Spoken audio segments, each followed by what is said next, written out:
Hallelujah. So good to see all your wonderful faces. It's really so much better than doing a recording to see your faces live, and it's almost as good as being together. Uh, it's been an incredible journey, almost 6 months, is it, or seven, that we've been in lockdown. And I think all of us have grown through this. We've grown in our knowledge of God, and we've been learning the last couple of weeks is how are we living in faith, living in hope.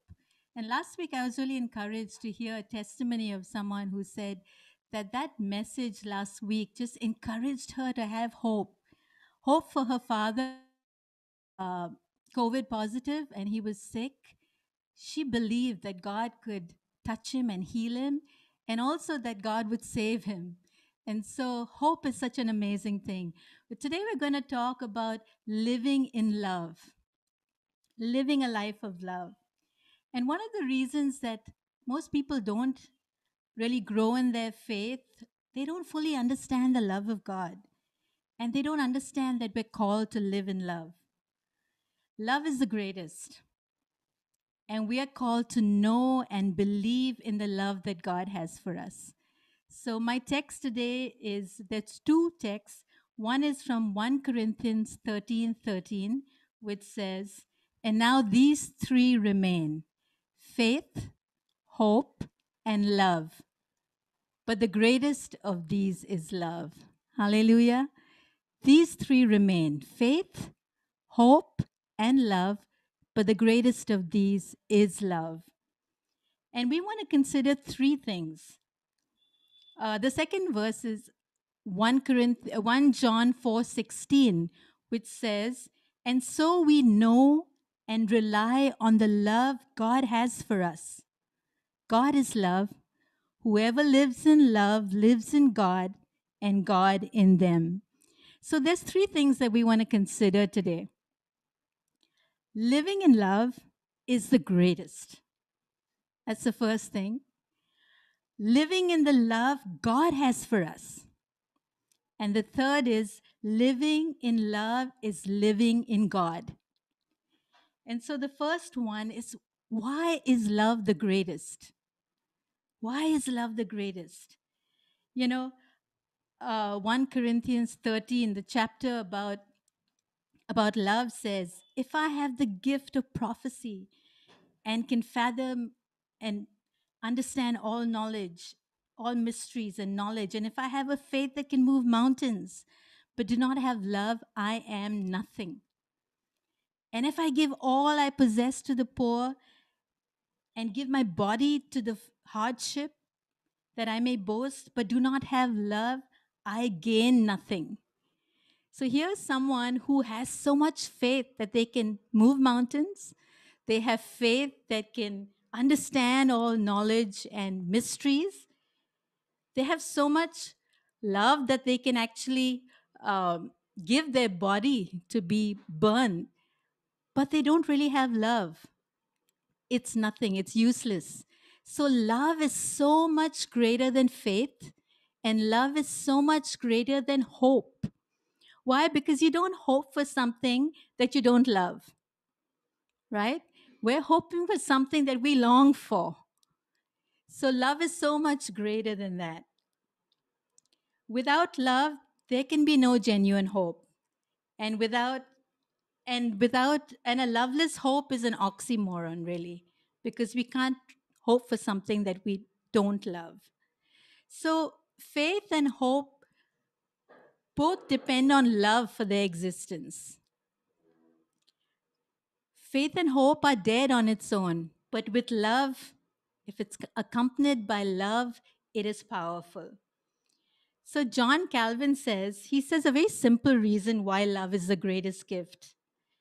Because faith and hope, they are for us, they are our own, but love is diffused among others. In other words, faith and hope, they benefit the possessor, but love always benefits others.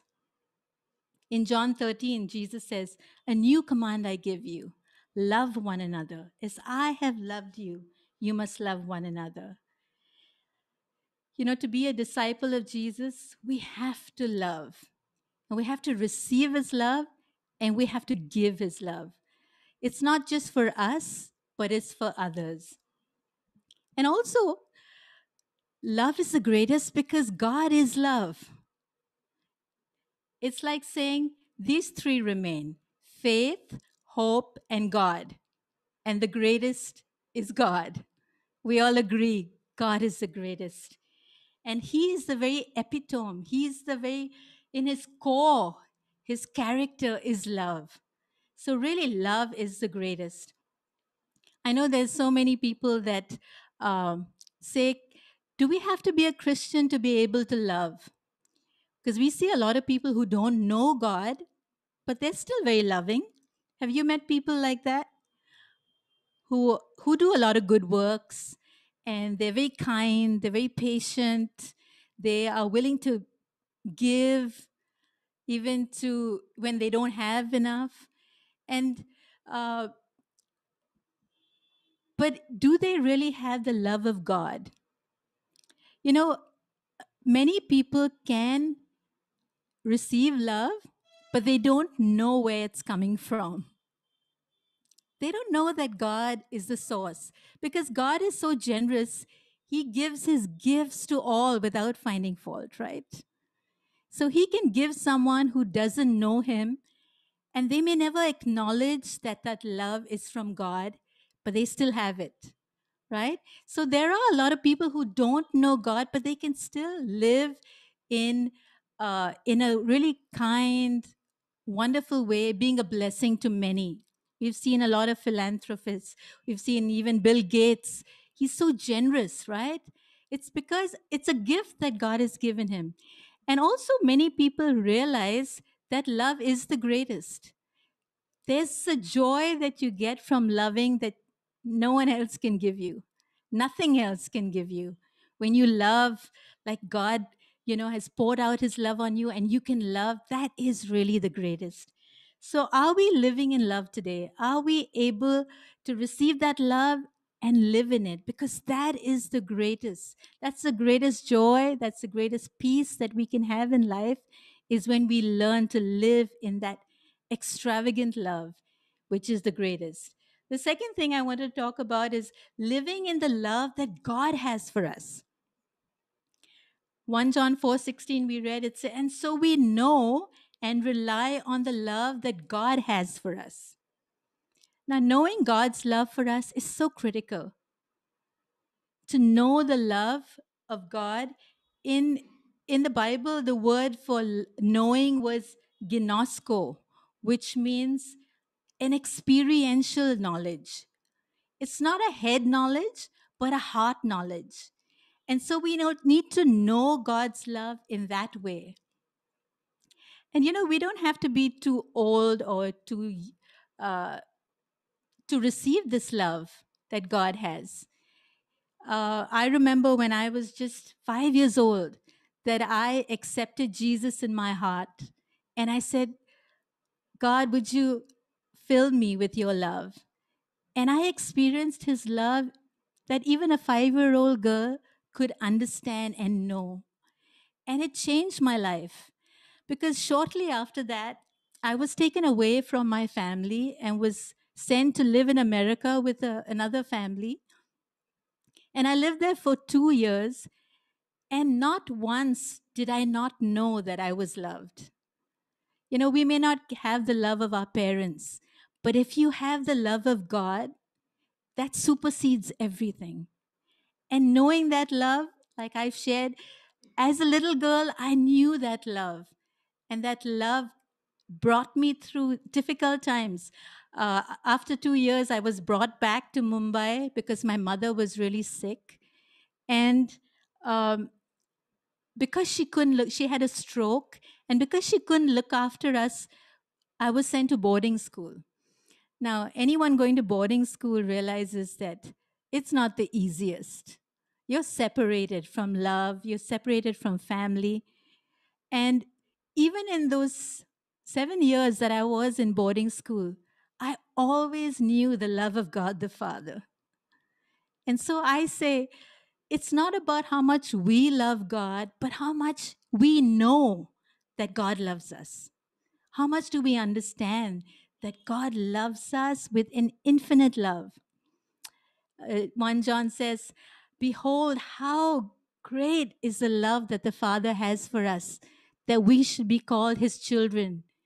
Not just called his children, for that is what we are. That is who we are. We are children of God, and we are greatly loved.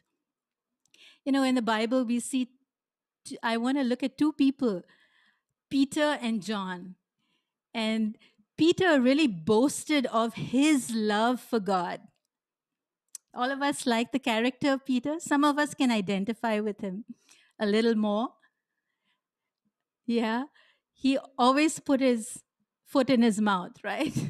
He spoke too much and got into trouble a lot. But Peter always boasted about to Jesus about his love. He said, I'm willing to do anything, God.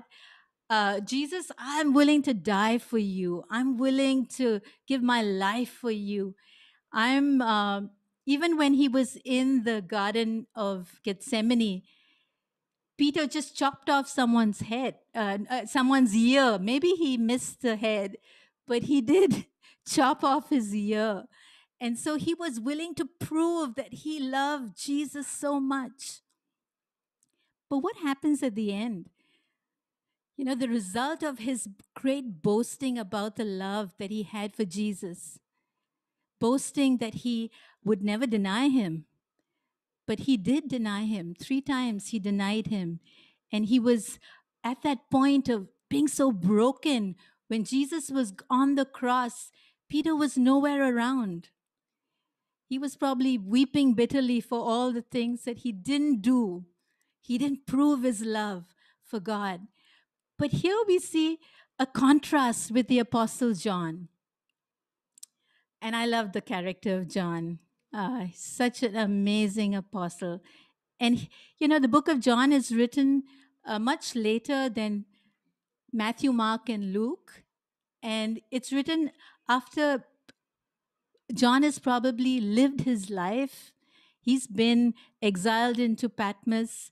He's been, and he returned back to Ephesus.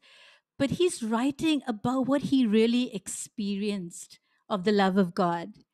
You know, John, to start off with, he's called as the sons of thunder, James and John, right? Do you remember that?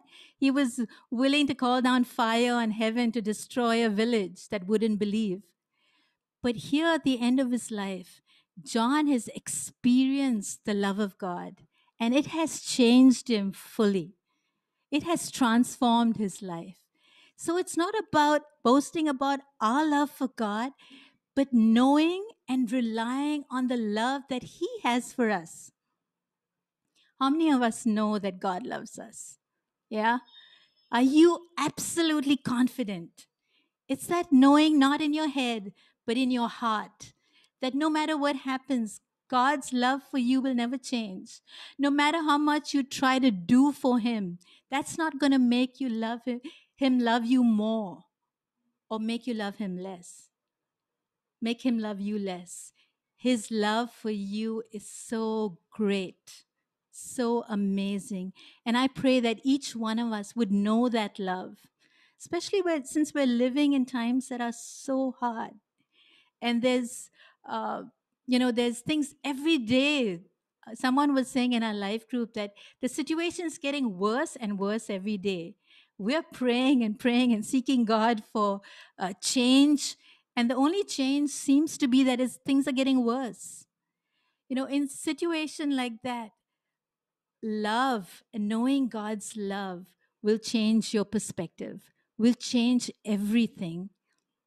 And so I pray that you and I would not just boast about how much we love God, but know His love and rely on the love that God has for us. Okay, and the third thing I wanted to share was living in love is. Oh, and about John, you know, the end of his life, the result that John's life brought, He was the one that was, you know, when he wrote his Gospel of John, he didn't even identify himself. He said, the disciple that Jesus loved. That was his identity. 5 times it says, the disciple that Jesus loved. Did Jesus love him any more than the others? I don't think so. But he knew the love of Jesus more than the others. Isn't that so amazing? And so when Jesus was on the cross, where was John? He was the only apostle, he was the only disciple who was right there at the cross with Jesus. He didn't have to prove that he loved Jesus so much, but it showed in his action. And Jesus had to tell him, can you look after my mother? You know, Jesus gave him such a great responsibility because he knew that he was loved. And the third thing I wanted to talk about is living in love is living in God. Living in love is living in God. 1 John 4:16 says, whoever lives in love lives in God and God in them. That's so beautiful. If we live in love, we're living the way God wants us to live. And what is love? 1 Corinthians 13 tells us love is kind, love is patient, love is long suffering, love keeps no record of wrongs, it does not boast, it's not proud, it does not dishonor others, it's not self seeking, it's not easily angered, it keeps no record of wrongs.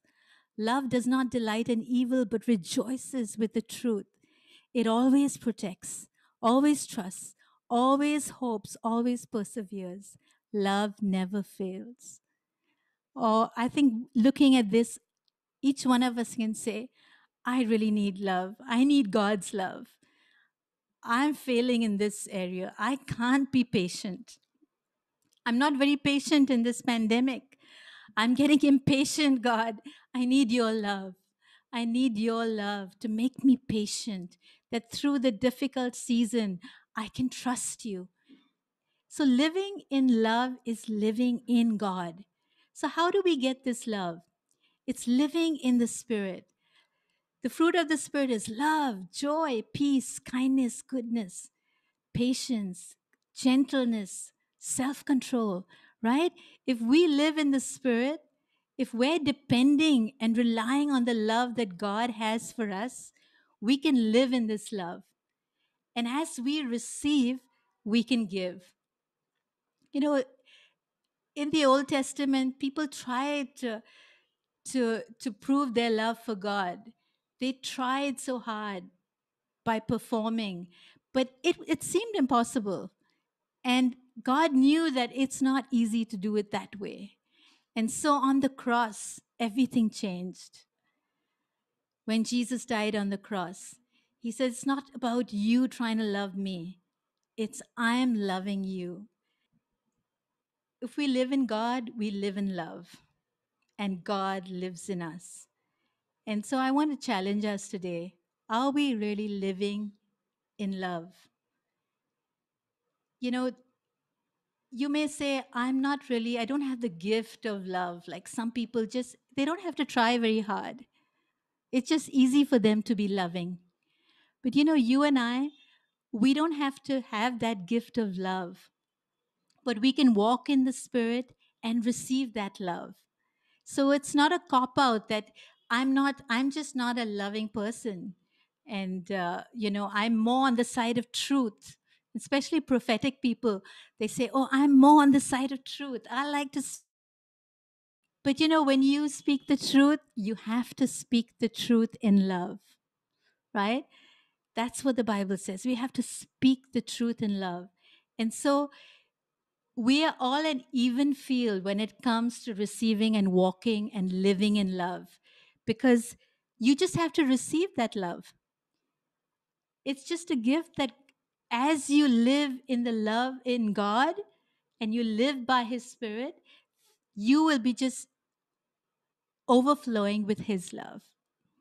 And I just want to encourage, I know last year I really went through a hard time showing love to someone who was really close to me.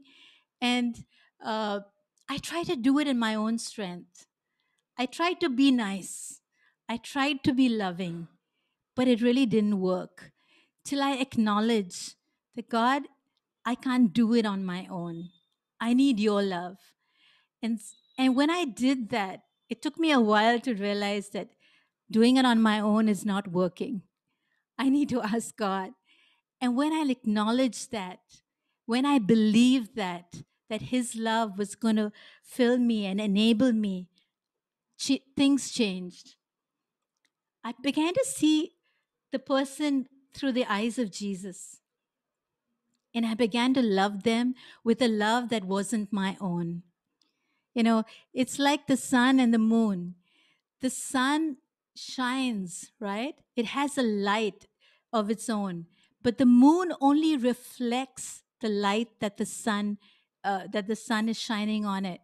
And so you and I are like that moon. The Son of God, He's shining His light, He's shining His love upon all His children. But you and I just have to receive it and reflect it. Amen. So I just want to encourage us today.